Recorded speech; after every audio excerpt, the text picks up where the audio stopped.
Yo, welcome back to Run and Tell That. Welcome back. We got Rich Regal in the building. Make some noise for Rich Regal, y'all. Yeah, Thank you guys for having me out. yeah. Yes. So tell the people about yourself, man. Man, you gonna make me talk about myself? Yes. Well, first off, obviously, I'm a sex symbol, so that makes it really rough to go to like Walmart and stuff like Right, that right. when I go to buy my Wrangler jeans and stuff. So, no, for real, I'm from a small town, Lancaster, Ohio. Okay. Grew up listening to hip hop, country music, rock music, Yeah, all that stuff. I was always drawing rappers. Like I would draw Easy E or I'd draw like Busy Bone or Lazy Bone. And I don't know why I was always drawn to drawing rappers. I was like, I could draw anybody in the world, but I'm drawing rappers. So I did a lot of manual labor work throughout the years and found out I could tattoo a little bit. Got into a shop, bought the shop 6 months later. I've owned my own shop for 16 years. 7 times award winning with tattooing. Got into music kind of by accident too, and that's actually a whole nother story. Like we'll get into that later, but that's a long story. but been doing the music about 10 years now, Okay. and we here. And now they got this new thing. They started calling me country rap yeah. Right. just because I'm from the country. So explain and I rap. country rap though. Explain it. What is it? Because I see it's picking up. What's that about? It's to different people. It's a different people have a different interpretation of it. Some people think it's you have to be as country as you possibly can and rap about country stuff like big trucks and Yeah. mud tires and Yeah. stuff, which we do because Yeah. that's what we do. Right. But predominantly I'm hip hop. If you listen to my music, I do singing and rap, and it's hip hop. But there you get the country undertones. And I'm just everything that I say is real. There is nothing you will never find a lyric that wasn't something that happened in my life or telling a story that I witnessed in my life. It's all 100%. So that being said, everybody's like, well, you got this little image going on with this country rap thing, and I'm like, I don't got no image. It's me. Right. Like, right. That's call it good. what you want. This is me. You're gonna get me raw, uncut, anytime. Like, if I'm going to Lions Den when I leave here and buying dildos, I'm gonna tell you about it. Right. Like, you're gonna get You might see me, everything. I'm sorry. You might- But I don't like being called country rap, but I've Okay. kind of embraced it lately, just because I am a country boy that raps, Yeah. Okay. and I built the beginning followings here in Columbus, Ohio. I mean, Columbus has been amazing. You came from embracing a me. group though. Yeah, we it was Fuck Hater Staff Paper, FHSP, and we kind of hit a pinnacle with what we could do. We had done everything in Ohio. We both had families. Neither one of us were really ready to go on the road or anything. So, and he was kind of Zachariah Kane we're still great friends and everything. He makes He a good artist too. amazing Yeah, artist. he's definitely he a went good to artist. new sound. He doesn't rap anymore. It's very little peepish, if that kind of vibe. SoundCloud, killing it. One of the most Yeah. talented artists I've ever worked with, and I learned a lot from him as far as being an artist. Did y'all get some hip hop awards? Yeah, we won the Ohio Hip Hop Award for best group. We were runner up for best group 3 years in a row. Runner up for best live performer like 2 or 3 years in a row. Yeah. Like the Ohio Hip Hop Award was really cool. Like we worked really hard, as well as a lot of artists in Columbus. The year that we were first in there, or the year we won, there was a lot of artists from Columbus on that, and we took home quite a few awards over that couple of years. It was pretty dope. And the love that we seen there, and the networking was all cool. Obviously, when we did the interviews, I told everybody I was Action Bronson. I seemed to get a way better response Yeah. when I told them that. So I'm like, hey, yeah, I'm Action Bronson. I got a Yeah. cooking show, and Yeah. but no, the Ohio Hip Hop Awards was really cool. The networking was the best thing. Like bringing Cincinnati, Dayton, Columbus, Cleveland, and all these cities together was really dope. And we've lost a lot of that. I feel like it's a whole new It definitely wave changed. of artists, Yeah, it a whole definitely new wave changed. of fans, and I've kind of gotten away from being in the city too much because I felt like I was blackballed because obviously white trash mofo. And we'll just go right into that. 'Cause Let's that's go what right we into said. that right now. Yeah. What is that about? So what this is okay. So take Jeezy for instance. Okay. I'm so hood. Yeah. You came from something and made something out of Yeah. nothing. Okay. My whole life, everybody looked at me like, you're just a fat white trash motherfucker. Okay. You ain't never gonna do shit. I'm 16 years owning my own business. Yeah. I'm now 10 years owning a second business. Yeah. We've toured the whole country with me and my DJ. DJ Boog, by the way. This is DJ Boog. Yeah. Check him out. Make some noise for him. Money Face Boogie. Dude, for real, one of my favorite rappers, not because we're friends, Yeah. just because this dude is, and he hates me right now because Yeah. I'm saying this. So with all the tension and everything that's going on, how are you using your platform to bridge that gap with the with the racial tension?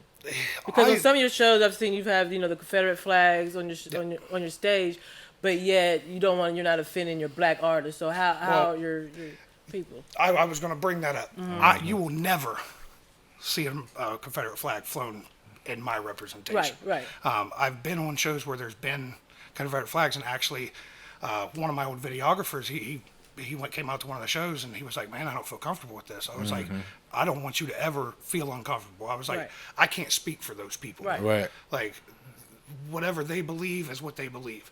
That is not me. Right. That's why I push the white trash mofo so hard. Is because I want to show people like I'm no different than the next person that came up from the slums. Like I was stepping over holes in my bathroom to take a piss when I was a Yeah. kid. We were eating soup beans for weeks at a time. I just found out that's a super white thing today. Okay. Kim Vision. I don't know if you know Kim Vision came out. We had a video shoot today and yesterday, and the location she made soup beans, and he goes, "What the hell is that?" And I was like, "You don't eat soup beans and cornbread?" And he goes, "I was like, they're just like beans with some ham in them." I was like, I mean, if you don't eat pork, I understand that. But, Definitely Right, don't eat right. pork. but I was like, "You never had soup beans though?" And he was like, "No." No, that's a Pinto white thing. And I'm beans. like, why does it have to be a white thing? It's delicious. He ate them, and he went right back and got another bowl of them. I was Right. like, oh, really? Yeah. But no, with this, I've seen firsthand how walking in here. We'll take this for instance. I walk in here, I know that this is going to make certain people feel uncomfortable, and I want to apologize for that, but I can't apologize to everybody. Right, What right. I'm going to do is I'm going to give, when I get the opportunity, I'm going to show you that I'm a human being just like you and you and you. Right. I was just called this. I was called Right. the same translation as being called ghetto and hood and this. Right. But I've done something, and there's lots of us that have came from shit. Whether it was getting beat or molested or whatever kind of backgrounds you come from, or poverty or whatever, we're still the same people fighting for the same damn goal. And I really thought, because this brand, I started this brand 4 years ago, 5 years Okay. ago, and when all the racial tensions started to flare up, I was like, oh man.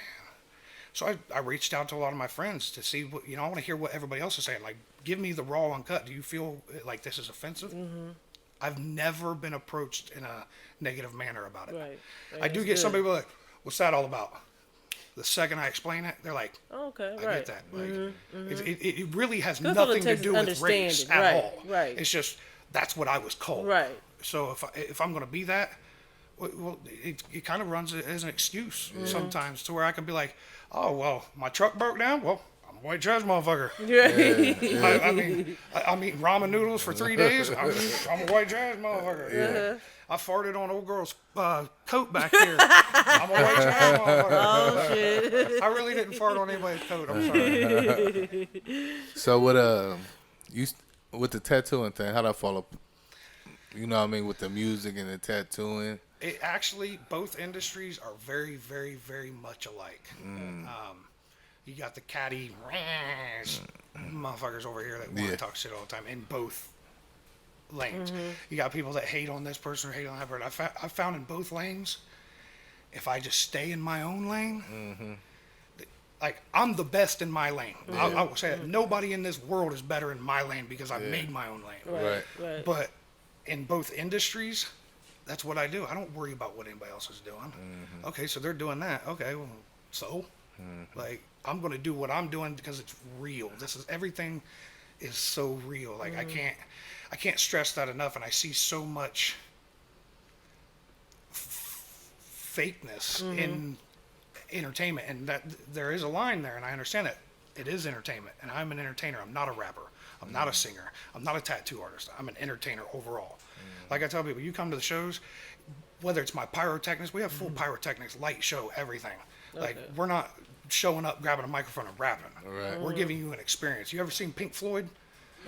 How they put on a light show? That was my first concert. I've got David Gilmour tattooed on my leg. I was like, I want to be like Motley Crue and David Gilmour, and I want to take a giant stadium show and put it into these small clubs. Now we got pyrotechnics, we got lighting, I got light boxes that light me up, like all cued in sequence. That a lot of work it was done by Bug. But I tell people, I'm like, you don't have to like my music. You don't have to like my brand. But by the time you leave, something will spark your interest. Whether it's me making jokes between songs, or the song about suicide awareness, or the song about drugs and poverty in these small towns, or the turn up songs about the tattoos. Any of these songs, you may, oh man, I don't deal with them tattoo songs. I don't even like tattoos, bro. But then I do the song about suicide awareness. That's touched all of us. You know, the drug epidemic, it's touched all of us.